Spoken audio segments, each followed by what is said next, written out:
तो गारंटी वाला बजट आया है। सबसे पहले बजट की हाइलाइट्स खुद निर्मला सीतारमण ने जो बड़ी घोषणाएं की हैं उससे करते हैं, एक बार बाइट सुन लेते हैं। I'm now happy to announce that there will be no income tax payable up to income of 12 lakh rupees. Prime Minister Dhan Dhanya Krishi Yojana, developing agri-districts program. Motivated by the success of the aspirational district program, our government will undertake a Prime Minister Dhan Dhanya Krishi Yojana in partnership with states. Through the convergence of existing schemes and specialized measures, the program will cover 100 districts with low productivity, moderate crop intensity, and below average credit parameters. Financial sector reforms. The FDI limit for the insurance sector will be raised from 74 to 100%. This enhanced limit will be available for those companies which invest the entire premium in India. The current guardrails and conditionalities associated with foreign investment will be reviewed and simplified. Average income of 1 lakh per month other than the special rate income such as capital gains under the new regime.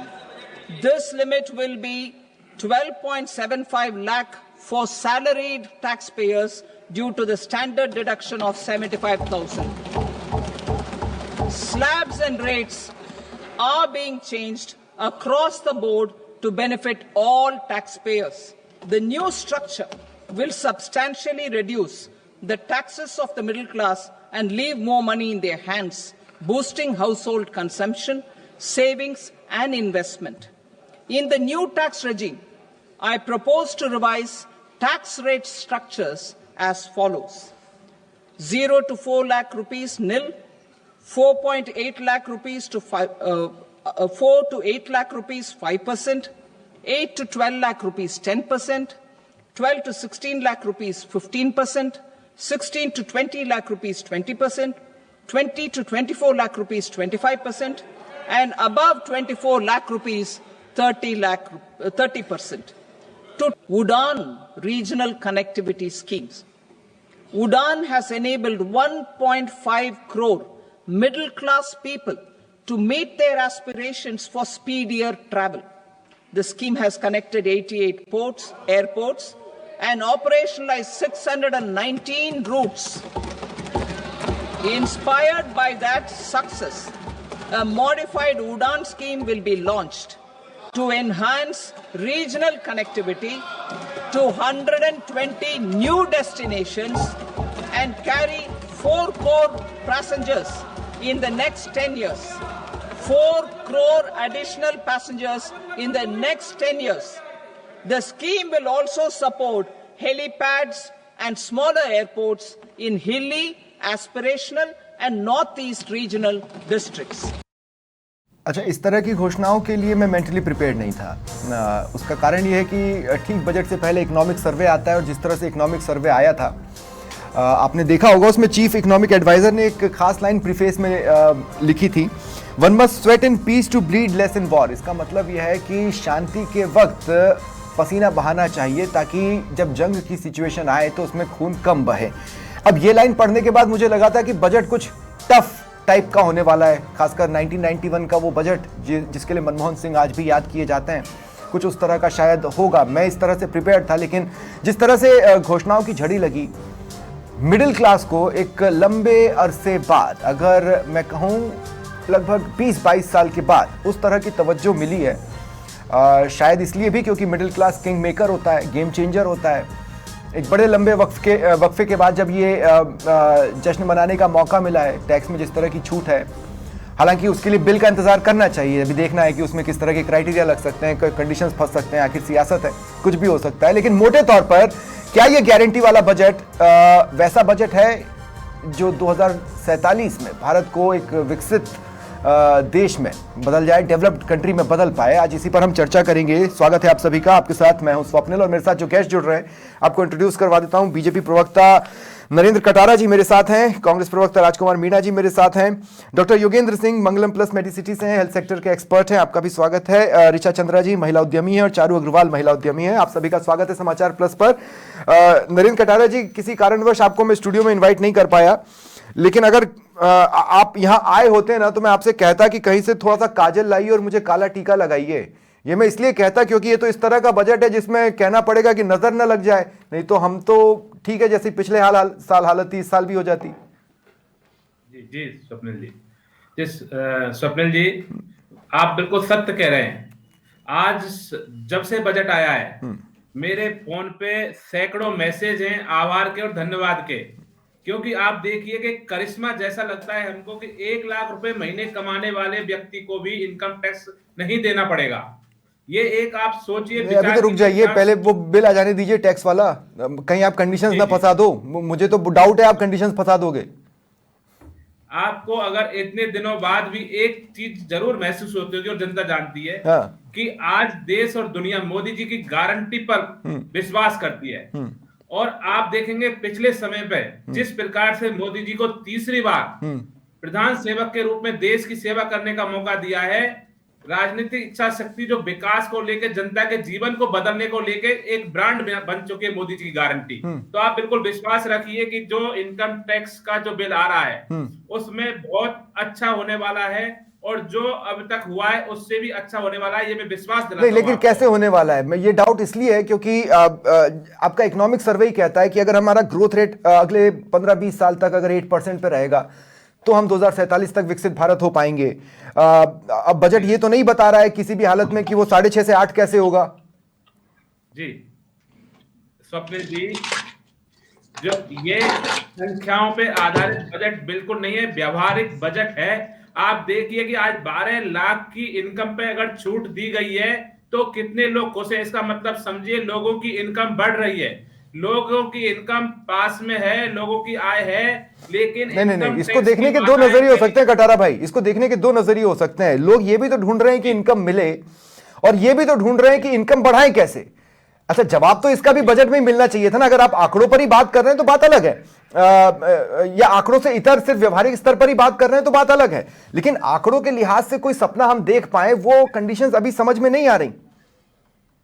जी स्वप्निल जी, आपने तो प्रधानमंत्री जी की बात उसके बाद सुनी हो तो उन्होंने स्पष्ट कहा है कि जो बजट थे, इससे पहले वाले बजट थे, उनकी दिशा ये थी कि किस प्रकार से खजाना भरा जाए, किस प्रकार से बजट की व्यवस्था हो। लेकिन ये पहला बजट है जो मध्यम वर्गीय, जो सबसे बड़ा वर्ग है देश का, उसका जेब भरने का काम कर रहा है, उसकी सेविंग बढ़ाने का काम कर रहा है। तो इसका मतलब है आप पर लोन बढ़ेगा जो ऑलरेडी नहीं, इसका मतलब है कि सरकार पर लोन बढ़ेगा जो ऑलरेडी 181.68 लाख करोड़ का है। ये तो डेप्ट है ना सरकार पर, जीडीपी कम है, आप डेप्ट ट्रैप में फंसे हुए हैं और हम घोषणाओं पर खुश हो रहे हैं।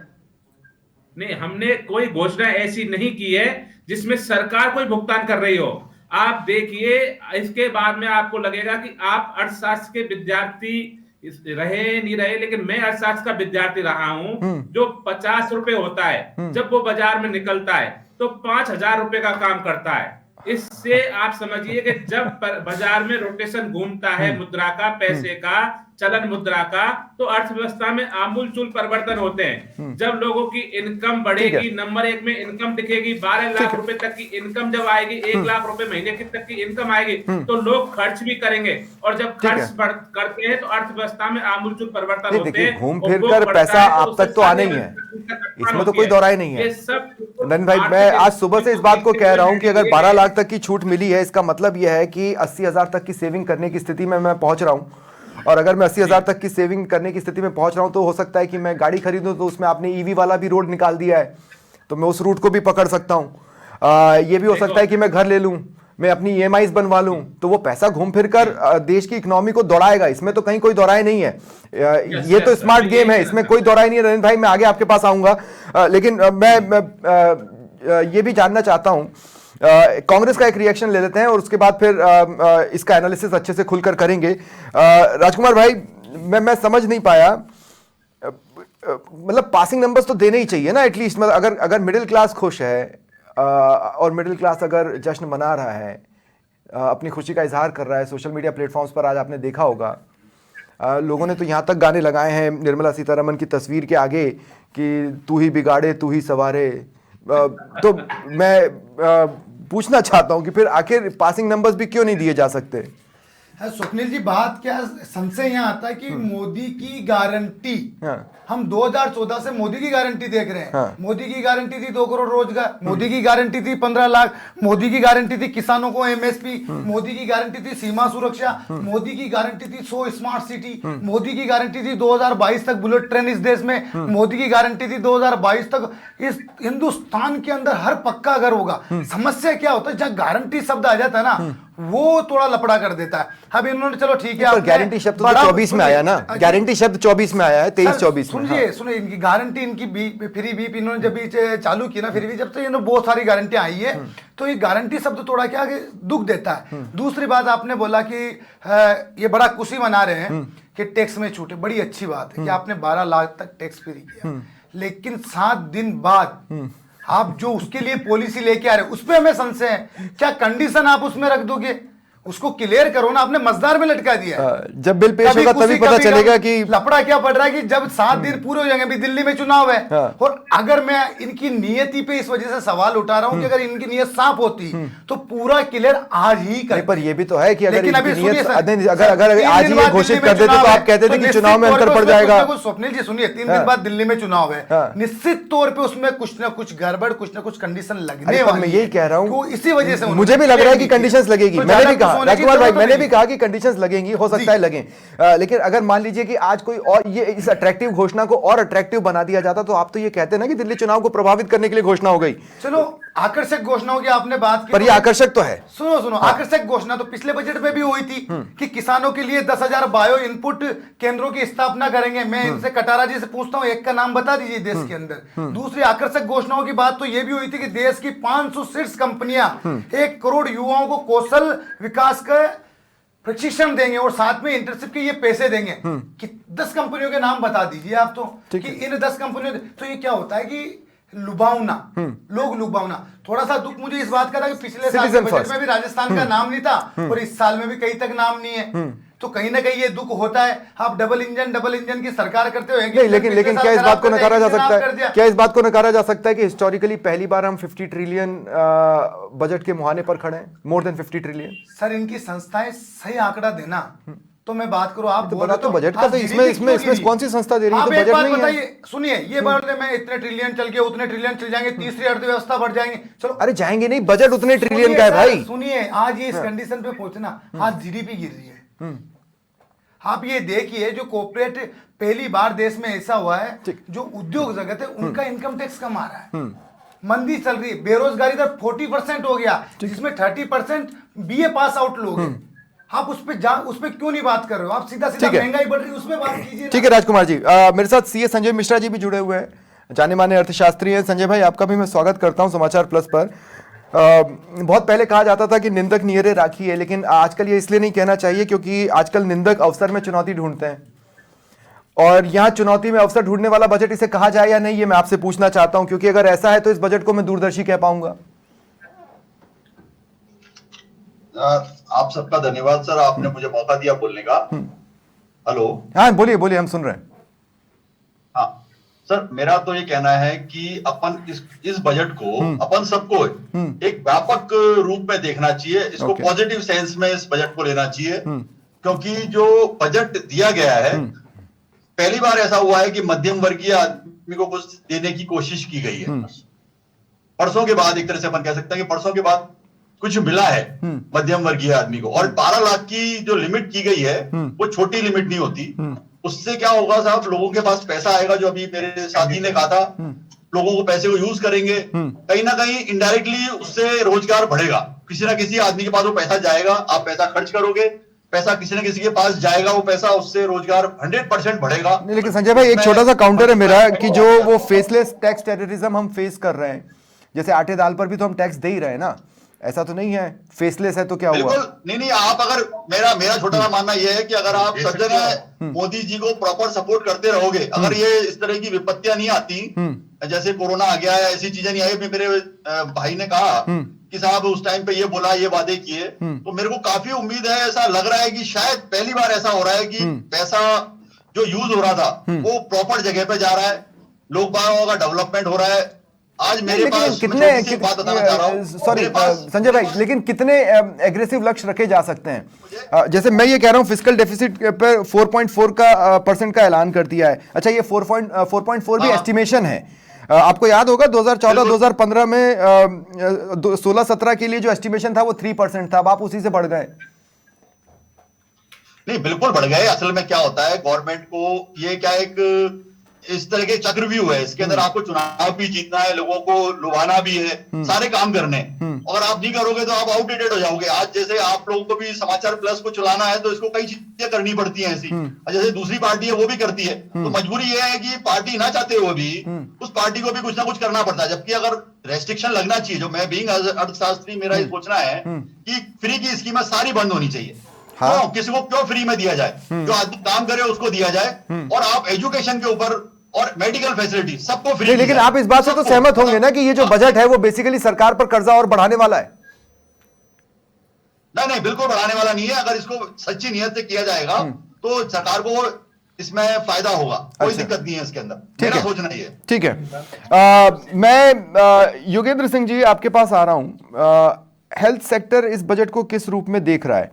मैं खाली एमवीटी के लिए एलोकेशन की बात नहीं कर रहा हूं, मैं ये इसलिए भी पूछ रहा हूं कि जैसे जब आप मिडिल क्लास को इतना महाकुंभ चल रहा है, दान पुण्य का दौर है, सरकार आज दान पुण्य के मोड में थी, वेल एंड गुड, लेकिन अगर हेल्थ इंश्योरेंस के लिए भी जो हम मिडिल क्लास के लिए एक बहुत पेचीदा चीज़ है, उसके लिए भी कुछ होता तो लगता है कि हाँ भाई बेहतर होता। लेकिन ये सब सोचने की बातें, हेल्थ सेक्टर पर आपको क्या लगता है, कितना फोकस दिखता है इस बजट में? डेफिनेटली स्वप्निल जी, जैसा कि अभी तक की चर्चा में सामने आया कि आम आदमी, मिडिल क्लास इस बजट को लेकर काफ़ी उत्साहित है, काफ़ी खुश नज़र आ रहा है। तो एज एन हेल्थ एक्सपर्ट मेरा ये मानना है कि हेल्थ को लेकर के भी ये बजट काफ़ी उम्मीद जगाने वाला है, क्योंकि जो सरकार का फोकस है वो एक्चुअली हील इन इंडिया करके जो मेडिकल टूरिज्म को जो बढ़ावा देना चाह रहे हैं, ताकि दूसरे देशों के लोग हमारी कंट्री में अफोर्डेबल और बहुत ही इफेक्टिव ट्रीटमेंट अफोर्डेबल प्राइस पर अगर लेते हैं तो इससे अपनी इकोनॉमी को बूस्ट मिलेगा। साथ में ही बजट को भी अगर हम तुलना करें 2014-15 से, तो लगभग 190% इन्होंने बढ़ा दिया है। हाँ, यानी कि हेल्थ बजट में इन्वेस्टमेंट को भी बढ़ा रहे हैं हेल्थ में, और हेल्थ का बजट भी बढ़ा दिया है। तो डेफिनेटली सरकार का फोकस इस चीज पर है। हालांकि कुछ अभी चैलेंजेस हमारे सामने आएंगे, जैसे आपने बात की हेल्थ इंश्योरेंस की, वो मैंने इसलिए भी की क्योंकि हर चीज़ें काफ़ी महंगी हुई हैं। आपने 36 कैंसर की दवाओं को सस्ता कर दिया, मैं मानता हूं इस बात को, लेकिन और भी गंभीर बीमारियां हैं जो मुंह बाएं खड़ी हैं, और हेल्थ इंश्योरेंस का क्या स्ट्रक्चर हम अभी भी यूरोपियन कंट्रीज़ के आसपास नहीं आ पाए हैं। अब जब आप इन्वेस्टमेंट के लिए एफडीआई की बात करते हैं तो मुझे लगा था शायद कि आगे कहीं घोषणा में हेल्थ इंश्योरेंस भी आने ही वाला है, लेकिन वो आया नहीं। अब इस कंडीशन में भी भले ही आप हमको 12 लाख तक छूट दे दो आप टैक्स में, इसके बावजूद भी उस सेविंग से कोई हेल्थ इंश्योरेंस ले रहा है नहीं ले रहा है, इस बात की कोई गारंटी है नहीं। स्वप्निल जी, मुझे लगता है कि अभी हमारी भारत सरकार शायद इस स्थिति में नहीं है जो हेल्थ इंश्योरेंस की हम उम्मीद कर रहे हैं। अभी मुझे लगता है उनका फोकस जो योजनाओं के माध्यम से जो निम्न आय वाला वर्ग है या जो गरीब तबका है, उनको आयुष्मान चिरंजीवी भामाशाह के जरिए जितना वो फायदा दे सकते हैं वो देने की कोशिश कर रहे हैं। हालांकि ये बात बिल्कुल सही है कि मिडिल क्लास के लिए अगर इस तरह की कोई हेल्थ इंश्योरेंस पर सरकार काम करती है, महंगे हेल्थ इंश्योरेंस पर, एग्जैक्टली, डेफिनेटली ये बहुत ज्यादा यूजफुल होगा। पर सवाल ये कि हमारा जो फिस्कल डेफिसिट है उसको भी बैलेंस करना है और दूसरी चीजों को भी बैलेंस करना है, तो वो हम उस स्थिति में हैं या नहीं ये देखना बहुत जरूरी है। तो शायद उस स्थिति में हम अभी नहीं है, लेकिन हेल्थ इंश्योरेंस या हेल्थ बजट को जो बढ़ाया है और हेल्थ को लेकर के जो 5वें नंबर पर जो बजट एलोकेशन हुआ है उसको लेकर मैं हेल्थ सेक्टर को लेकर काफी आशान्वित हूँ कि ये आने वाले समय में इंडिया में हेल्थ जो इंफ्रास्ट्रक्चर है हर चीज को बहुत अच्छे से डेवलप करेगा। ठीक है, ऋचा जी, मैं आपसे भी पूछना चाहता हूँ, इस बजट को किस रूप में आप देख रहे हैं?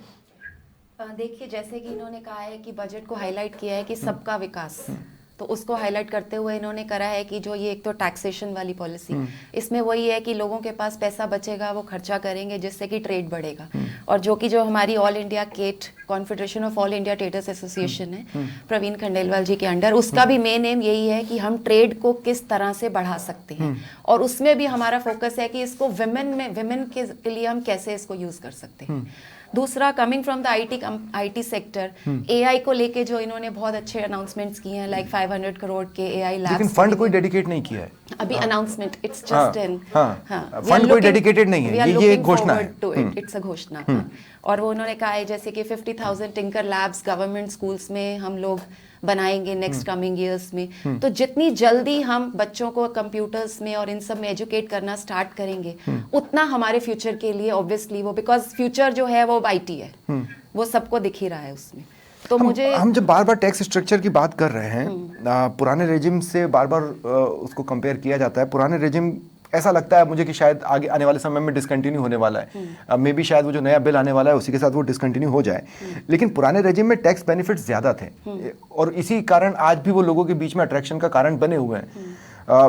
आज इस घोषणा के साथ अगर भाई ये एटीसी और ये सारी चीज़ें या हाउस को लेकर जो सारी चीज़ें हैं उसके आसपास भी कोई अनाउंसमेंट होता तो शायद ये कंप्लीट अनाउंसमेंट होता। अब वो ये है कि इसकी वेट करते हैं कि बिल पास होता है तो इसमें कैसे क्या आता है, वो we are looking forward to it. नहीं, लेकिन ये तो फैक्ट है ना कि जो छूट मिलती थी वो नए में नहीं है। तो क्या आपको लगता है कि आने वाले समय में उसको भी इंट्रोड्यूस करेंगे? करना तो चाहिए, करना चाहिए। ठीक है, चारू अग्रवाल, आपका क्या कहना है? अच्छा, कंसिडरिंग ये भी कि अभी तो मैक्सिमम टैक्स स्लैब को पोस्टपोन ही रखा गया है, वो भी शायद नए बिल के साथ ही पता चलेगा। एग्जैक्टली। मेरे हिसाब से इस बजट के अंदर जो मुझे सबसे बढ़िया चीज लगी, हमारा कपड़ा उद्योग। कपड़ा उद्योग को काफी ज्यादा इसमें देखा गया है, क्योंकि ये की ड्राइवर है हमारे हिंदुस्तान के अंदर। मैक्सिमम जो हम कराते काम, हमारा 85% हमारी इंडस्ट्री एमएसएमई पे डिपेंडेंट है आज की डेट में, और 70% ऊपर हमारी जो लेबर फोर्स है वो लाइफलाइन है इस सेक्टर की, जिसके अंदर विमेन काफी ज्यादा इसके अंदर एम्पावर्ड है, जो इसके लिए कर रही है। सो इन्होंने एमएसएमई को इस बार काफी ज्यादा बेनिफिट्स दिए हैं। 1.5 लाख करोड़, आई गेस इतना ही कुछ अनाउंसमेंट हुआ है एमएसएमई के लिए। 2,250 करोड़, अभी मॉनेटरी बिल पास नहीं हुआ है, तो हमारे लिए कहना काफी मुश्किल है। जब तक मॉनेटरी बिल पास नहीं होगा हम आंकड़ों पे नहीं जा सकते हैं। हमारा मेन अभी जो एक उन्होंने एक मुद्दा ये बताया गया है हमारे को कि जो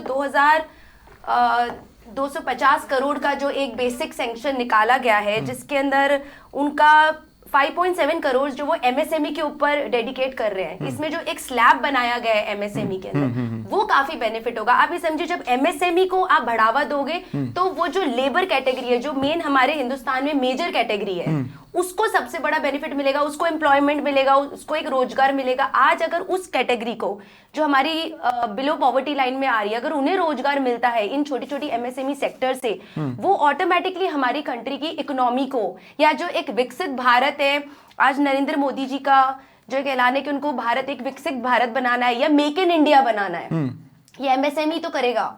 आज अगर हम हमारी यहाँ की ही संस्थाओं को प्रमोट करेंगे तो ही ये विकसित भारत के टुवर्ड्स हम जा पाएंगे। तो मेरे हिसाब से ये जो बजट में इन्होंने पास किया, ये काफी अच्छी चीज करी है, स्पेसिफिकली ये अपैरल सेक्टर के टुवर्ड्स। ओके, और बाकी जब आपने कपड़ा उद्योग की बात की तो उसमें लेदर इंडस्ट्री को भी लेकर जो सारी चीज़ें की है, अगर उसको भी हम जोड़ दें तो ये एक बड़ी घोषणा के तौर पर सामने आता है। कटारा भाई, मैं आपसे एक बात पूछना चाह रहा था। मैं थोड़ा सा किसानों पर भी मैं बात कर लेता हूं, जिसका आप ही का वादा था कि 2022 तक हम किसानों की आय दोगुनी कर देंगे। मुझे अच्छी बात ये लगी इस बजट में कि आप डिस्ट्रिक्ट लेवल एग्रीकल्चर पर फोकस कर रहे हैं। ये नो डाउट अच्छी बात है, लेकिन जब मैं मिनिस्ट्री के आंकड़े देखता हूँ और ये क्या कहते हैं, सदन में ही दिए हुए आंकड़े हैं, मतलब ये फैब्रिकेटेड आंकड़े नहीं हो सकते कि एक बड़ा अमाउंट मिनिस्ट्री को तो लौटाया गया पिछले 5 साल में। तो फिर घोषणाएं अगर इम्प्लीमेंटेशन पर नहीं जाएंगी तो ये तो वही ढाक के 3 पात हो जाएगा। स्वप्निल जी, जब से मोदी सरकार आई, आपने एक चीज देखी होगी, जो बजट है वो उसी पॉइंट का उपयोग होगा तो ही होगा, अन्यथा उसका कहीं इधर उधर उपयोग हो नहीं सकता। तो आपको ये बिल्कुल स्पष्ट है कि जिसके लिए अलर्ट हो रहा है उसके लिए व्यवस्थाएं पूरी नहीं हो रही, तो वो जनता का पैसा बर्बाद नहीं जा रहा है। इसके साथ ही आप देखिए कि इस बजट में जो घोषणा पर लेकिन 1 लाख करोड़ जैसी रकम 5 साल में वापस हो जाए, ये तो अपने आप में क्वेश्चंस खड़ी करती है भाई। नहीं, आप समझो, अगर उसको वापस होना, जहां तक मुझे लगता है इसके लिए विचार करना चाहिए, वापस नहीं होनी चाहिए, लेकिन ऐसा भी नहीं होना चाहिए कि उसका अगर सही इस्तेमाल नहीं हो रहा तो उसको कहीं इधर उधर अपने को डाल दिया जाए। आप अब इस बजट में देखिए, प्रॉपर जो मेन चीज है, 4 दालों की हमने व्यवस्था की है, 4 दालों की खरीद केंद्र सरकार करेगी और केंद्र सरकार की एजेंसी नहीं, करेगी। पर और बाजरे 4 की साल तक बाजरे की चलेगी। खरीद का क्या? जैसे बाजरे की खरीद है वो तो एमएसपी पर नहीं हो रही और आप ही कह रहे हो कि बाजरा हमें दुनिया तक पहुंचाना है। आप एमएसपी देखो, जो चीज चलती है धीरे धीरे, बाजरे की खरीद भी होती है, गेहूं की होती है, नहीं, चने की खरीद होती है लेकिन दाल की एमएसपी होती पे है। नहीं होती है आप ना, समझ- सवाल तो ये है। जी, जी, आप समझिए चीज को कि आप जो कह रहे हो कि जितना पैदा होता है उतना नहीं खरीद पाते। बात यह है, समर्थन मूल्य पे खरीद होती है लेकिन जितना पैदा होता है उतना नहीं खरीद पाते। इसीलिए हम बाजार की ओर जा रहे हैं और सरकारी एजेंसियों को तैयार कर रहे हैं कि वो इन प्रोडक्टों के साथ नहीं, में लेकिन स्किल कटारा भाई इंडिया के देखिए माध्यम से- देखिए डाउट्स क्यों हैं? डाउट्स इसलिए हैं क्योंकि अब तक के आपके बजट का इतिहास निकाले ना, तो अब तक आप ये कहते रहे कि ये इकोनॉमी को बढ़ाने वाला बजट है। इस बार आप कह रहे हो कि नहीं, ये देश की जेब में पैसे डालने वाला बजट है। ये तो क्या इस बार आप वो इकोनॉमी वाले रास्ते से भटके हो या क्या हो गया है? ये फिर सवाल इसीलिए है कि आप ग्रोथ रेट 8 तक कैसे ले जाओगे भाई? 10-15 साल तो 8 रखना ही पड़ेगा ना 2047 में विकसित भारत बनाने के लिए। 8 तक ले जाने का रोड मैप तो दिख नहीं रहा ना इसमें। इंफ्रास्ट्रक्चर किस तरह का है देश का, उस पर कोई अब आपने कह दिया कि साहब हम स्कूलों में वाईफाई लगाएंगे। आपने तो कह दिया हम तो देश भर के सरकारी स्कूलों में वाईफाई लगाने वाले हैं। देश भर के सरकारी स्कूलों में ऐसी इमारतें हैं क्या जहां पर आप वाईफाई सेटअप कर पाओ, या वो ओपन एयर थिएटर टाइप से चलेंगी? 450 स्कूल तो अभी आपने यहां पर बंद किए इंफ्रास्ट्रक्चर की कमी को लेकर। स्वप्निल जी, मुझे अगर मौका देंगे हाँ। आप, तो मैं पूरी बात स्पष्ट करूंगा क्योंकि मुझे अंदर तक चीजों की नॉलेज है और मैं बताइए। आपके बीच में इसलिए आया हूं कि मैं आपको संतुष्टि पूर्वक कोशिश करूं कि आपके हर सवाल का जवाब दे सकूं। चलिए तो शुरू देखो, करते हैं इससे अब। पहले जी, हाँ, शुरू इससे करते हैं, पहले बोलिए। जी, इससे पहले इस देश ने सोचा था क्या कि अपन चीन के हवाई अड्डों तक पहाड़ों में होकर सुरंग बना देंगे, नहीं। हवाई अड्डे बना देंगे, हम वहां पे हम अरे पर manufacture देश ने करेंगे, ये भी नहीं सोचा हथियारों था कि लड़ाकू चीन से विमानों इंपोर्ट का बढ़ा निर्माण देंगे। करेंगे। ठीक है, एयरपोर्ट बना देंगे, हमने सोचा था क्या? हम लोग कर रहे हैं ना। यहाँ पे आप देखो, वंदे भारत चल रही है, नमो मेट्रो ट्रेन चल रही है ना स्पीड से, हवाई अड्डे बन रहे हैं ना। अब आप किसके साथ? देश ने तो ये भी नहीं सोचा था कि शौचालय कैसे बनेंगे। इसलिए मैं आ रहा हूं, ये होगा कैसे, आप चीज को समझिए कि मोटा अनाज जो है उसको हम आगे ले जाने का काम कर रहे हैं। तो स्किल के माध्यम से आपको जानकारी भी नहीं होगी, हम ग्रामीण क्षेत्रों में आ रहे हैं कि मोटे अनाज को किस प्रकार से एग्रो बिजनेस के माध्यम से, पैकेजिंग के माध्यम से एक्सपोर्ट किया जाएगा। ये संस्थान, अभी आपने राजस्थान में भी बहुत सारी कंपनी आई थी जो किसानों के बच्चों को प्रशिक्षित करेंगी मार्केटिंग के लिए, पैकेजिंग के लिए और उनके निर्यात के लिए। तो ये सारा आमूल चूल जो परिवर्तन है, ये वो जो आप माध्यम से करने हुआ वाले कि- हैं उसका भी इंफ्रा कहाँ है? जी हाँ, उसका इंफ्रा ऐसे डेवलप होता है कि जब हम वहां की व्यवस्थाएं देते हैं, जब सरकार पे उद्योगपति विश्वास करते हैं, संस्थान वाले विश्वास करते हैं, किसान विश्वास करते हैं, तो एकजुट होकर देश की तरक्की के लिए और अपनी तरक्की के लिए काम करते हैं, तो सारे काम होते हैं। तो सर इसमें इंफ्रा कहाँ है? इंफ्रा है कहाँ जमीन पर? यही तो पूछ रहा हूं मैं। और इस बजट में इंफ्रा डेवलप कैसे हो रहा है वो तो बताइए। देखो, इस देश में इंफ्रा कितना था और उसके बाद में इन 10 सालों में कितना डेवलप हुआ है, वो आपसे ज्यादा कोई नहीं जानता। इसलिए आप इस चीज की चिंता नहीं करें बिल्कुल भी। इंफ्रा कैसे डेवलप होगा, लगातार हो रहा है और इन दिनों में ये बजट है ही इसीलिए कि हम बिल्कुल बेस पे जा रहे हैं कि तैयार कहां से करना है। आप देखिए इस बजट में, स्वप्न जी सुनिए, इस बजट में हमने 10 व्यापक विषयों को जोड़ा है।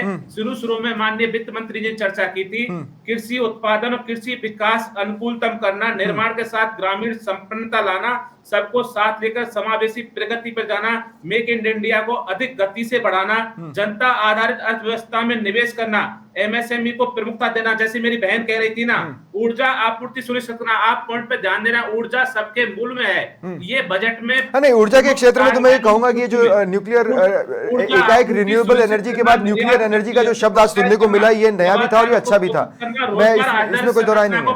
ठीक है नरेंद्र भाई, मैं जोड़ रहा हूँ, एकाएक रिन्यूएबल एनर्जी के बीच में आज न्यूक्लियर एनर्जी को सुनना ये आश्चर्यचकित करने वाला भी था और एक अच्छा एक्सपीरियंस भी था। मैं खुले दिल से कहता हूं कि हाँ, इस चीज का तो मैं भी स्वागत करता हूं क्योंकि ये सस्ता भी करेगा और ज्यादा अमाउंट में भी होगा। लेकिन राजकुमार मीणा, मैं दोबारा आपको शामिल कर रहा हूं। जो मैं आपसे शुरुआत में कह रहा था, हर चीज के लिए कुछ ना कुछ गिनाने को है इस बजट में। अब या तो अभी हम ठीक से स्टडी नहीं कर पाए हैं या फिर कांग्रेस कुछ ऐसा समझ रही है जो मैं नहीं समझ पा रहा हूं। स्वप्निल जी, मैं पहले तो वहां से शुरुआत करता हूं कि ठीक है, मध्यम वर्ग के लिए जो बजट आया, ठीक है, हम मान लेते हैं कि बढ़िया आया। 7 दिन बाद वो कोई भी चेंजेस करे, वो बीजेपी जाने, ठीक है। क्या देश में वही लोग हैं? इस देश में उसके अलावा अब आपने तक के किसानों बजट से में तो शुरुआत- मिडिल क्लास सुनिए- था ही नहीं कभी। सुनिए उसके बाद में इस देश के अंदर किसान भी है। आपने बोला निर्मला सीतारमन जी ने शुरुआत वहां से की। आप एक बात बताइए, किसानों का जब आपको भलाई करना है ना, तो उनके डीएपी के ऊपर जो टैक्स लगा के आपने रेट बताई खाद का, वो कम करो। बीज पे जो टैक्स लगा के आपने बीज की रेट 400-500 पे, तो वो कम करो। डीएपी के कट्टे पे पैसे नहीं कृषि बढ़ाए यंत्रों पे करो। आज भी इस देश के अंदर 70% लोग, आपने काबिज में बढ़ाया तो अरे सुनिए, शांति से सुन लीजिए ना। नहीं राजकुमार भाई, डीएपी के कट्टे पर कोई रेट बढ़ा नहीं है। सुनिए कैसे नहीं, 450 का कट्टा 1400 में मिल रहा है। भैया मैं किसान का बेटा हूँ भाई। अच्छा। हम जाते हैं खाद की दुकान पे, पेस्टिसाइड खरीदने हम जाते हैं, हम जाते हैं बीज खरीदने। हो चुका था, ये हमारी आत्मा से कटारा भाई, हम खेत में पानी 2 मिनट, मैं लास्ट में आपको फिर मौका दूंगा, तब आप क्रॉस कर इसके अलावा लीजिए। 70% लोग ऐसे हिंदुस्तान के अंदर जो 100 रुपए से 150 रुपए पर डे के हिसाब से अपना जीवन यापन करने, उनके लिए कुछ सोचा होता। खैर इन्होंने एक बात बोली, कटारा जी, नहीं, पर डिस्ट्रिक्ट लेवल एग्रीकल्चर डिस्ट्रिक्ट देश ने ये कभी नहीं सोचा होगा। सोचा था क्या? मुझे एक बात, मैं नरेंद्र मोदी जी की एक बात का बहुत बड़ा फैन हूं और हमेशा रहूंगा। उनका एक स्टेटमेंट जारी हुआ था कि जिस देश का प्रधानमंत्री गिरा हुआ होता है, उसी देश की करेंसी गिरती है। हम भाई साहब 58 रुपए पे छोड़ के गए थे 87 पे। इतना नरेंद्र मोदी गिरा, इतना नहीं प्लीज मैं उनके राजकुमार स्टेटमेंट पे हूं। राजकुमार भाई, किसका स्टेटमेंट है? ठीक है, आपने उसका अपने तरीके से वो कर लिया। 58 से ठीक है। 87 रुपए तक जाना, इस देश की राजकुमार करेंसी को भाई, नीचे हाँ, गिराना। ये बताइए आप, सुनिए, ये मैं भी सुनने को तैयार हूं। ये मीडिया उस दिन नरेंद्र मोदी ने ये बयान दिया था, उस दिन ये बात, आज मुझे चुप करा रहे हो। आप कह देते अरे नरेंद्र मैं मोदी चुप जी, नहीं करा रहा हूं भाई, मैं आप- सिर्फ शब्दों के चयन पे बात कर रहा हूं। सुनो, मैं उन्हीं, अरे मैं नरेंद्र मोदी जी के शब्द बोल रहा हूँ भाई, मेरे शब्द थोड़ी है ये। अरे पर उसको ये घुमा कुछ के मत नरेंद्र बोलो ना मोदी जी के यार। शब्द है। जिस देश का प्रधानमंत्री गिरा हुआ होता है, उस देश की करेंसी गिरती है। अरे फिर वही मैंने अब कह रहा आप हूँ, देखो- घुमा के बोलने की क्या ठीक जरूरत है, है? तो ये भी कभी आप ये सीधे भी तो कह सकते हैं कि ये डॉलर खेल रहा है। मिलेगा। दूसरी बात, 100% एफडीआई का, इंश्योरेंस का इन्होंने किया। एफडीआई तो कांग्रेस भी डाली थी, फिर क्यों तब सड़कों पे बीजेपी ने विरोध किया था। जब बीजेपी ने विरोध किया, क्यों सड़कों पे इन्होंने कपड़े फाड़े अपने? ठीक है, सिलेंडर लेके घूमे ये लोग। ठीक है, कपिल जी, पूछो बजट में कमी क्या है? ठीक है। कहाँ खुदा रहे हो इनको? ठीक है। दीवार नहीं, बाउंड्री नहीं, कहाँ नहीं, खिला रहे हो ठीक है, इनको? नहीं कटारा भाई, आप देखिए मुझे दो बजट बातों में तो क्या है? सच्चाई है उनकी। एक ये कि डॉलर खेल रहा है, ये बिना बाउंड्री के डॉलर खेल रहा है और हमारा रुपया कमजोर हुआ है। आपको। ठीक है, अब मैं 2 मिनट आप दोनों को रोक रहा हूं। मैं लास्ट में कटारा भाई आपको मौका दूंगा, लेकिन उससे पहले संजय मिश्रा जी, एक बार फिर मैं आपके पास आ रहा हूं। बांग्लादेश और पाकिस्तान का मैच खेल रहे हैं कांग्रेस वाले, इनको कहो इंडिया कटारा का भाई, मैच है। कटारा भाई 2 मिनट में आऊंगा आपके पास लास्ट में, लेकिन उससे पहले संजय मिश्रा जी एक बार फिर मैं आपके पास आ रहा हूं। देखिए, मैं 2-3 बातें कहना चाहता हूं। इकोनॉमिक सर्वे एक बहुत शानदार आईना था प्रेजेंट सिचुएशन का, और जिसने भी बनाया और जिन जिन लोगों ने उसमें अपने इनपुट्स डाले, उन्होंने बेहद ईमानदारी से अपना काम किया। उस इकोनॉमिक सर्वे को देखने के बाद मैं इस तरह के बजट की उम्मीद नहीं कर रहा था। उसके 2-3 कारण हैं। जैसे बजट ये कह रहा है कि हम ये करेंगे, लेकिन इकोनॉमिक सर्वे ये कह रहा था कि हमारे सामने क्या चैलेंजेस हैं। 8% ग्रोथ रेट को कैसे टच किया जाएगा, इसका जवाब इस बजट में नहीं है तो नहीं है। और जैसा कि मैंने आपसे कहा कि जो फिस्कल डेफिसिट को 4.4 पर रखने का एस्टिमेशन किया गया है, ये भी एक बहुत ज्यादा एग्रेसिव एस्टिमेशन है। उस दिशा में बढ़ने का कोई तरीका या कोई सलीका हो, वो भी इस बजट में दिखा नहीं है। नहीं, मैं आपकी बात से सहमत हूं, लेकिन मैं 2-3 चीजें आपको बताना चाह रहा हूं जो यहाँ पे अपने दोस्तों के जो डाउट चल रहे हैं कि पुरानी स्कीम खत्म हो जाएगी या लोग बाग इन्वेस्टमेंट करना बंद कर देंगे। मेरा मानना है सर, कोई आदमी इन्वेस्टमेंट करना बंद नहीं करेगा, क्योंकि अब इंडिया ऐसे मोड पे आ गया है कि हर किसी को मेडिकल इंश्योरेंस लेना है। अगर सरकार फैसिलिटी दे तो सरकार से निवेदन है कि सरकार दे, नहीं देगी तो मिडिल क्लास को मेडिकल फैसिलिटी लेनी है। दूसरा, इन्वेस्टमेंट करना है, क्योंकि सबके पास पैसे आ रहे हैं। मिडिल क्लास के पास, जिसके पास पैसे आ रहे हैं वो इन्वेस्टमेंट कर ही रहा है। तो इंडिया एक ऐसे मोड पे चल गया है, ऑटो मोड पे। मेरा मानना है कि उसमें कुछ ना कुछ हर कोई आदमी कंट्रीब्यूशन देश के लिए कर रहा है। तो इन्हीं सब चीजों से मेरा मानना है, जो इकोनॉमिक सर्वे आया था वो ये था कि साहब डोमेस्टिक कंजम्पशन कम हो रहा है। नहीं, लेकिन सर मैं ये कह रहा हूं कि इकोनॉमिक सर्वे जब चैलेंजेस की बात कर रहा था और वो कह रहा था कि यहां से अब देश को पलटना होगा, तो उसका वो तो फिर आप 1991 टाइप वाले बजट की उम्मीद करोगे ना, जो मनमोहन सिंह लेकर आए थे, जिसमें मनमोहन सिंह ने ये क्लियरली कहा था कि अभी हमारे पास देने को कुछ नहीं है, अभी हम देश बनाएंगे। ये 1991 वाला मॉडल नहीं है। मैंने आपको पहले ही कहा कि ये क्या है, ये इस तरह का एक चक्रव्यूह है, इसमें आपको सारे काम करने होते हैं। अगर आपको रहना है और अपने आप को प्रूव भी करना है और अपनी पब्लिक को खुश भी करना है, तो ये सारी जो मजबूरियों का ये एक पिटारा है, ये वाला बजट, आप इसको पिटारा भी बोल सकते हैं मजबूरियों का, तो कोई गलत नहीं होगा, क्योंकि इसमें जो देने की कोशिश की गई है उसका पर्पस यही है कि मिडिल क्लास कुछ पैसे को खर्च करेगा, और उससे जो आप बोल रहे हो कि जो डोमेस्टिक इकोनॉमिक सर्वे में ये आया था कि डोमेस्टिक कंजम्पशन कम हुआ है, तो ये ग्रोथ ओरिएंटेड है आपके हिसाब से? ग्रोथ ओरिएंटेड है? बिल्कुल है साहब, ग्रोथ ओरिएंटेड है, कोई दिक्कत नहीं है इसके अंदर। ठीक है, क्योंकि इंडिया ग्रोथ को चला गया है, और उसके अंदर जो फंड आ रहे हैं, जो एआई के लिए इन्होंने बात बोली है, जो न्यूक्लियर के लिए हुआ है, जो क्या बोलते हैं लेदर उद्योग के अंदर इन्होंने इन्वेस्टमेंट के लिए बोला है, तो उन सब चीजों से वास्तव में एक इन्वेस्टमेंट आएगा, मेरा मानना है सर। ठीक है। सिटीजन फर्स्ट बजट में दिन में कह रहा था फंडामेंटल बेस्ड बजट, दिन में कुछ लोगों ने ये शब्द भी बोला था, तब मैंने कहा था कि ये थैंक्स गिविंग बजट है, जो कि अमूमन किसी भी सरकार के पहले साल में या अंतिम साल में आता है। अगर दूसरे साल में कोई इस तरह का बजट लाता है तो शायद पहले उसमें उसकी कोई आधारशिला रखी गई होगी। उसी कड़ी में मेरा सवाल अब योगेंद्र सिंह जी आपसे है, क्या आपको इसमें पिछले बजट का कोई कंटिन्यूएशन नजर आ रहा है? क्योंकि मैं कंटिन्यूएशन को सर्च कर रहा था। स्वप्निल जी, इसमें सबसे पहले तो जो नई चीज़ें ऐड की हैं वो भी हैं, और पिछली वाली चीज़ों को भी कंटिन्यू किया गया है। पिछली वाली जो स्कीम जो सरकार दे रही है वो सारी कंटिन्यू की गई हैं। एक जो चीज़ इस बजट में नई है या फिर बहुत ही दूरगामी जिसके परिणाम रहेंगे, इसमें एक cancer day care, cancer centre खोलने की बात की गई है, जो एक बहुत ही अच्छा इनिशिएटिव है, क्योंकि कैंसर की दवाइयाँ और इलाज बहुत महंगा होता है, जो एक आम आदमी के लिए बड़ा मुश्किल है। तो वो एक अच्छा कदम है इसके लिए। दूसरा देखिए, 99,800 कुछ करोड़ का बजट जो दिया गया है, अगर इसको सही तरीके से इस्तेमाल किया जाता है, जो कि सरकार लगता है कि कर रही है, पर क्योंकि मैं कोई पॉलिटिकल पर्सन नहीं हूं, तो मैं कुछ कमियां भी हैं सरकार की जो मैं आपके माध्यम से दर्शकों तक ले जाना चाह रहा हूं। Please fire. देखिए, इंफ्रास्ट्रक्चर तो बहुत बना दिया आपने, हर डिस्ट्रिक्ट पर मेडिकल कॉलेज की घोषणा कर दी, बिल्डिंग भी बना दी है, लेकिन अभी वहां पर मैन पावर नहीं है। वहाँ जो फैकल्टी, जो स्टाफ की जो स्पेशलाइज जो ट्रेंड, जो कि जिस तरह के टीचर जहाँ वहाँ पर चाहिए, जो आने वाले जो स्टूडेंट्स हैं, जो एमबीबीएस के छात्र आएंगे, उनको पढ़ाने वाले लोग एक्चुअली वहाँ पर नहीं है। बहुत अपने 4-5 दिन पहले ही एक बड़े अखबार में भी ये बात यूट्यूब से पढ़ाई वाला, हाँ यूट्यूब से पढ़ा रहे हैं, कहीं पर लैब अवेलेबल नहीं है। छोटी सी एक बात ऐड करना चाहूंगा सर की बात। सर मैं आपको रोक रहा हूँ प्लीज। आज क्या हम सरकार को तो हर कोई आदमी मांगता है कुछ ना कुछ, लेकिन अब ये नागरिक जो है, अपना सिटीजन जो है, अपने कर्तव्य के बारे में बिल्कुल जागरूक नहीं है। तो जो अपन आज कह रहे हैं कि आज हमारे पास मैन पावर, तो जागरूक वाला क्या जानना चाहेगा संजय भाई? मुझे ये बताइए ना, जब आप ये कह रहे हैं कि हम मेडिकल कॉलेजेस में सीट्स बढ़ा देंगे, तो क्या जागरूक स्टूडेंट ये सीट लेना चाहेगा कि वो ये पता लगाना चाहेगा कि इस क्लास में हम 75 फिट हो सकते हैं या नहीं? कह रहा हूं कि अच्छे लेवल के टीचर होने चाहिए। तो टीचर कैसे आएंगे? टीचर आज बन के आ रहे हैं, सिर्फ सो कॉल्ड एक एग्जाम पास करके बन के आ रहे हैं, उनमें लगन नहीं है पढ़ाने की। ठीक है, हर कोई आदमी सरकारी नौकरी की तरफ भाग रहा है। ठीक है, ठीक है, आप बोल सकते, बीच में बोल सकते हैं, ओपन डिबेट है। इसलिए रोकना चाहूंगा कि टीचर ये स्कूल में पढ़ाने वाले टीचर नहीं, ये ऑल आर डॉक्टर्स, और डॉक्टर जो मेडिकल कॉलेज लेवल पर डॉक्टर होता है वही आने वाले स्टूडेंट। कटारा भाई मैं आऊंगा 2 मिनट, एक बार अपनी बात पूरी रख ले। एक्सपीरियंस्ड जो डॉक्टर्स हैं, जो एजुकेशन लाइन में, जो मेडिकल कॉलेजेस में, तो बजाय इसके कि हम एक साथ बहुत सारे कॉलेजेस खोल दें, इसकी बजाय हम उतने ही कॉलेज खोल करके उनको एक क्वालिफाइड फैकल्टी और डॉक्टर्स और टीचर के साथ में शुरू करके धीरे धीरे बढ़ाएंगे, तो वो ज्यादा लाभकारी होगा, बजाय इसके कि फैकल्टी के अभाव में वहां डिपार्टमेंट ही बंद है, आप डिपार्टमेंट रन नहीं कर पा रहे, बिल्डिंग में आपने पैसा लगा दिया है, तो मुझे नहीं लगता कि वो बहुत ज्यादा उपयोगी है पब्लिक के लिए। तो बेटर ये है कि आप इंफ्रास्ट्रक्चर, चलो घोषणाएं करना सरकार की मजबूरी है कि साहब वोट भी लेने हैं। तो जो अभी प्रेजेंट मेडिकल कॉलेजेस हैं, ये जो सीट्स बढ़ेंगी, उस इन्फ्लक्स को झेलने लायक स्थिति में है? देखिए स्वप्निल जी, मुझे नहीं लगता है अभी, क्योंकि मैं बहुत करीब से जो नए मेडिकल कॉलेजेस खुले हैं उसकी मुझे जानकारी है कि वहाँ पर बहुत अभी अव्यवस्थाएं हैं, वहाँ पर अभाव है, फैकल्टी का अभाव है, तो उनको दुरुस्त करना प्राथमिकता होनी चाहिए सरकार की, तो हम शायद अच्छी सर्विस डिलीवर कर पाएंगे। अदरवाइज घोषणाएं कागजों में और जो भाषणों में जो अच्छी लगती है वो जरूरी नहीं है जो ग्राउंड पर डिलीवर हो। तो इससे पहले मैं ऋचा जी से कुछ पूछूं, आपके हिसाब से इस बजट के पॉइंट्स कितने हुए, नंबर्स कितने हुए 10 में से?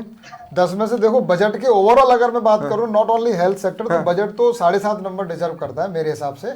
और हेल्थ में भी ऐसा नहीं कि कोई निराशाजनक है, लेकिन बस प्राथमिकता सरकार को तय करनी चाहिए, करप्शन नहीं हो। और संजय मिश्रा जी, आपके हिसाब से बजट को 10 में से कितने नंबर आप दे रहे हैं? मैं 8 नंबर दूंगा सर। मेरे हिसाब से बजट अच्छा बजट है। ठीक है, ठीक है, भाई सरकार की नीयत में मेरे को कोई डाउट नहीं है, और ठीक है, सफल होगा। ठीक है ऋचा जी, जैसा कि इन्होंने बताया योगेंद्र जी ने कि कुछ पॉइंट्स थे जो शायद मिसिंग रह गए हेल्थ सेक्टर में, और उन्होंने उसको अच्छा खासा एक्सप्लेन भी किया। क्या आपको लगता है कि हर बजट में निर्मला सीतारमण फीमेल्स को जोड़ने की जो कोशिश करती हैं, वो किसी विजन को या किसी पॉइंट ऑफ व्यू को मिस कर रहा है? क्योंकि मुझे पिछले बजट के बाद ऐसा लगा था कि जो फीमेल एंटरप्रेन्योर्स हैं उनकी बाढ़ आने वाली है, पिछले बजट में ऐसा मुझे लगा था, लेकिन वैसी बाढ़ आई नहीं। तो कोई चीज़ तो रोक रही होगी या कुछ तो होगा। नहीं, आई थिंक ऐसा नहीं है, थोड़ा तो इम्प्रूवमेंट पहले से है। और जिस तरह की फैसिलिटीज़, मुझे लगता है वो खुद से भी अपने घर से निकलने में थोड़ी सी उनको दिक्कतें आ रही हैं। अब जैसे विमेन के लिए लोन है, उनको इन्फॉर्मेशन नहीं है, उनको अवेयरनेस नहीं है, तो उसके लिए उस सेक्टर में काम करना ज़्यादा इंपॉर्टेंट है कि जो आपने दे दिया अब वो उन तक पहुँचे भी सही। अब फॉर एग्जाम्पल अभी स्टार्टअप्स के लिए इन्होंने विमेन SC/ST के लिए भी अनाउंसमेंट करा है कि जिसमें उनको इतना फंड मिलेगा कि अगर वो, और फर्स्ट टाइम स्टार्टअप्स के लिए और भी ज्यादा सिर्फ फैसिलिटीज कास्ट सेंट्रिक है वो, मैं शायद मिस कर गया, सिर्फ कास्ट सेंट्रिक तो नहीं है वो। नहीं है, हाँ, एग्जैक्टली। बट उनको वो दिया गया है साथ में, लाइक दे हैव मेंशन्ड कि वो भी उसमें है। और जो फर्स्ट टाइम है उनके लिए तो और भी ज्यादा फैसिलिटीज के बारे में बात की गई है। तो आई थिंक विमेन, अब जैसे पहले कहा जाता था कि विमेन में हेल्प करना is not only charitable, it's profitable. अब वो उससे ऊपर उठ गई हैं, वो खुद का पैसा कमा सकती हैं और उसमें गवर्नमेंट ये इसकी GDP में बहुत बड़ा कंट्रीब्यूशन दे सकती हैं। तो ये एम्पावरमेंट वाला बजट कहा जा सकता है, और सिर्फ फीमेल के नजरिए से नहीं, मैं इन टोटलिटी मेल फीमेल सभी को, ट्रांसजेंडर्स वगैरह सभी को जोड़कर मैं पूछ रहा हूँ, ये एम्पावरमेंट वाला बजट है? ग्रोथ वाला तो चलिए थोड़ा बहुत समझ में आता है कि हाँ है, फंडामेंटली बेस्ड भी है, लेकिन क्या एम्पावरमेंट वाला बजट है? अब इसमें कह सकते हैं वैसे। मैं एक चीज ऐड करना चाहता हूँ मैडम की बात पे कि जो आपने न्यूक्लियर एनर्जी की जो बात की है, ये बहुत फ्यूचरिस्टिक कदम है। अगर हम देश को 2047 तक विकसित भारत बनाना चाहते हैं तो हमें न्यूक्लियर एनर्जी को जरूर डेवलप करना चाहिए, और अब से अगर हम शुरुआत करेंगे तो definitely it will help us. ठीक है, चारू अग्रवाल जी, मेरा आपसे भी नहीं, उससे पहले ठीक है, एक बार आप भी अपने नंबर्स बता दें इस बजट को लेकर, आपको क्या लगता है 10 में से कितना नंबर ये डिजर्व करता है? एटलीस्ट 7। ठीक है, आपसे भी मेरा सवाल है कि क्या सबसे स्ट्राइकिंग पॉइंट लगा आपको इस बजट में? इस बजट में कंसिडरिंग जो मेरा जो ये सवाल मैं क्यों पूछ रहा हूं, मैं आपको ये बता रहा हूं। दरअसल आज जब बजट स्पीच चल रहा था तो एकाएक मार्केट में एक डिप आया, सेंसेक्स में और निफ्टी में, और लोगों ने उसको सीधे इस उससे जोड़ लिया कि शायद बजट एक्साइटिंग नहीं है। लेकिन ये भी तो नहीं हो सकता कि मार्केट टोटली मिडिल क्लास के एंटाई हो या मिडिल क्लास विरोधी हो। तो मार्केट के अपने भी कोई सलीके होंगे जिसकी वजह से मार्केट में वो डिप देखा गया। चारू, क्या लगता है आपको, क्यों जबकि हम ग्रोथ ओरिएंटेड बता रहे हैं, इसके बावजूद मार्केट एक्साइट क्यों नहीं हो पाया होगा? मेरे हिसाब से इसके पीछे कारण है इंटरेस्ट रेट्स, क्योंकि इसके ऊपर बात नहीं कही गई है। आज हमने हर चीज को बोला, हमने फाइनेंशियल के ऊपर डिस्कशन सब कुछ किया है, लेकिन जो छोटे उद्योग है, छोटे लघु व्यापारी जो उद्योग है, उनके इंटरेस्ट रेट के ऊपर अभी कोई बात नहीं की गई है कि उसके अंदर हम कितना रिबेट देने जा रहे हैं। क्योंकि आज मैं मानती हूँ, आप कितना भी पैसा या कोई भी एक बजट अनाउंस कर दो कि हम इतना आपको स्टार्टअप फंड्स दे रहे हैं, सारी चीज दे रहे हैं, लेकिन आज एक उन्होंने बहुत अच्छी चीज बोली है सीतारमन जी ने कि 10,000 करोड़ वो वुमेन लीड स्टार्टअप्स को दे रही हैं, पर उनको कोलैटरल भी तो देना पड़ेगा। हाँ। तो आज एक तरफ से हम पैसा दे रहे हैं, लेकिन एक तरफ से उस एक महिला उद्योगी को अपना कोलैटरल भी देना पड़ेगा। तो वो सब चीजें थोड़ी सी एक कंफ्यूजिंग वाली स्थिति में भी बना हुआ है, वो क्लैरिटी नहीं है। वो मैंने जैसे आपको पहले भी बोला, जब तक मॉनेटरी बजट नहीं आएगा हमारे लिए कहना थोड़ा मुश्किल है। बट अभी देखते हुए लग रहा है कि अगर वो, जैसे अभी इन्होंने जो AI की अपन ने पहले भी बात करी थी, अगर वो ट्रेनिंग स्किल सेंटर्स और इनके ऊपर ज्यादा काम करे, जो भी जो लो लेवल वाले लोग हैं वो इन सब चीजों के लिए बहुत ज्यादा, बिकॉज उनको ट्रेनिंग, चीजों के बारे में जानना, क्या पॉलिसीज हैं, ये सब अवेयरनेस नहीं है अभी। हो सकता है इसकी वजह से भी अभी लोग बहुत ज्यादा एक कंफ्यूजिंग वाली स्थिति के अंदर चल रहे बजट को लेकर।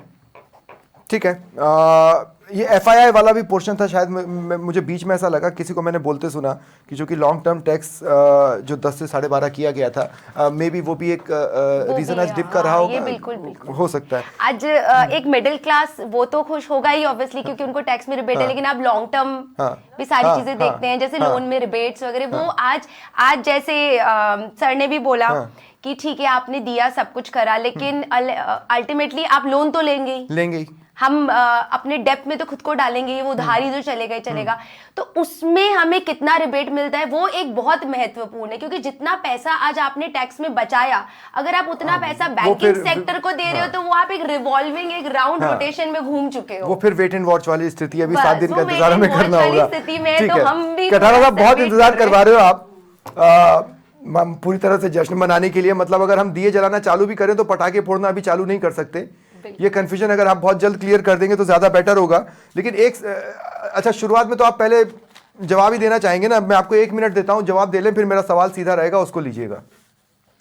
स्वप्निल जी, आप भी मुझे बहुत इंतजार करवा रहे हैं ना। हाँ। आप सुनिए, 2-3 चीजें मैं बता दूं। हाँ। जैसे कहा एआई के लिए बजट नहीं है, 500 करोड़ रुपए का बजट एआई के लिए रखा है। नहीं, डेडिकेटेड किया जा सकता था, डेडिकेटेड नहीं है, मैंने डेडिकेटेड शब्द का इस्तेमाल किया था। खैर, हाँ, डेडिकेटेड है, मैं व्हाट्सएप कर दूंगा आपको, है ना। इसके साथ ही बहनों को 2 करोड़ रुपए तक का टर्म लोन है, जो पहली बार उद्यमी बनेंगी उनके लिए। हाँ। तीसरा, ये आप एक बार आशा बना के रखिए कि जब हम सर्विस क्लास को 75,000 की छूट दे रहे 12 लाख के ऊपर, तो हमारे उद्यमी या रोजगार वाले हमारे कोई दूर नहीं है, उनको भी होम लोन वगैरह सबकी छूटें मिलेंगी। ठीक है। इसके साथ ही स्वप्निल जी, मैं कह रहा था कि आप अपना कोई सवाल पूछ रहे थे, फिर मैं एक साथ थोड़ा सा समय लूंगा आपसे ना। तो मैं एक्चुअली मैं चाह रहा था कि इस चर्चा में एक पॉलिटिकल सवाल तो मैं आपसे जरूर लूं, और मेरा पॉलिटिकल सवाल आपसे ये है, सियासी पहलू में समझने की कोशिश कर रहा हूं कि पहले बजट में भी हमने बिहार बहुत सुना और दूसरे बजट में भी हमने बिहार बहुत सुना। ये मैं इसलिए पूछ रहा हूं क्योंकि हम राजस्थान में हैं, या जो मध्य प्रदेश वाले हम लोगों ने, हमने कोई गलती तो नहीं कर दी है सर? ऐसा आपका दिल को तो ठेस नहीं पहुंचाई है? तो हम क्या अगले बजट में भी बिहार सुनेंगे, या किसी एक बजट में राजस्थान, मध्य प्रदेश? मखाना बोर्ड बहुत चल रहा है। हाँ, मखाना बोर्ड मतलब किसी बजट में राजस्थान और मध्य प्रदेश और छत्तीसगढ़ ये राज्य भी सुनने को मिलेंगे क्या? जी स्वप्निल जी, देखिए आप कि जब देश पूरा मोदी जी के लिए एक है और सारे स्टेट उनके लिए भाई जैसे हैं, अब जब हम ठीक है, चाहते थे सब बराबर में लाना होता है। हाँ। अब अगर दालों की बात की है तो पूरे देश के लिए बात की है। हाँ। अब कहीं किसी चीज की विशेष रूप से आवश्यकता थी, उसको वहां फोकस किया जाता है। पर आपने अब ऐसे बिहार राज्य में फोकस किया सर जहां पर आप और नीतीश कुमार ही लंबे समय से हैं, ये वाली दिक्कत है। नहीं, अब अगर किसी स्टेट को ज्यादा मिल रहा है और सबको थोड़ा थोड़ा मिल रहा है, इसका मतलब सबको बराबर लाके फिर एक साथ हम आगे बढ़ेंगे। अब अब मैं थोड़ा सा इसमें आपको बताना चाहता हूँ बजट के बारे में क्लियर। आप सब लोगों में कुछ कंफ्यूजन थे थोड़े से, तो मैं आपको बताना चाहता हूँ कि पहले तो ये है कि रिबेट सारी जारी रहेंगी। अब आने वाले दिनों में आप देख लेना, प्रधानमंत्री कौन सी रिबेट्स? पिछले बजट ये भी क्लियर करते चले, कौन सी रिबेट्स?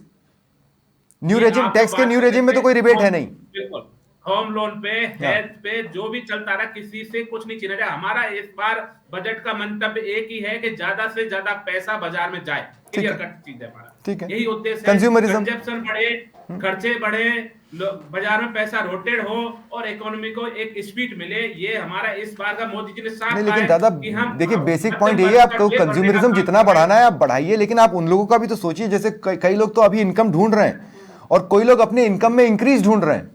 वो सिनेरियो सेट नहीं हो रहा है। आप हमको खर्चा करने के लिए बोल रहे हो, लेकिन हमको खर्चा करने के लिए अपनी इनकम भी बढ़ानी है। आप समझ रहे हैं? आप उनको मेरा मोबाइल नंबर देना। जो भी व्यक्ति काम करना चाहता है, जो रोजगार चाहता है, जो मेहनत करना चाहता है, ठीक है, जो नौकरी करना चाहता है, रोजगार खोलना चाहता है, उद्योग, उनका नंबर है मेरे पास, मैं फ्लैश कर सकता हूँ। आप बिल्कुल निष्पक्ष आप स्क्रीन पे बोल दीजिए ना, एक नंबर दर्शक अभी नोट कर लेंगे, हम लोग सब पहुंचा भी नहीं पाएंगे। आप बोल दीजिए आपके मोबाइल नंबर। सुनिए स्वप्निल जी, सुनिए, ये बजट मोदी जी ने पिछले बजट में कहा था कि हमारे देश में केवल 4 जातियां हैं, गरीब, महिला, युवा और किसान, और ये बजट उन पे ही आगे बढ़ रहा है, उनके इर्द गिर्द घूम रहा है। हाँ, मैंने ऊपर लिखा भी है जीवाईएन ज्ञान, मैंने लिखा भी है, उस बात को हाईलाइट किया है मैंने, उसको मैंने भी रीड किया था इस बजट में। लेकिन चलिए, मेरे पास समय खत्म हो चुका है। बहुत बहुत शुक्रिया आप सभी का मेरे साथ जुड़ने के लिए और इस चर्चा में शामिल होने के लिए। फिलहाल इतना ही, नमस्कार।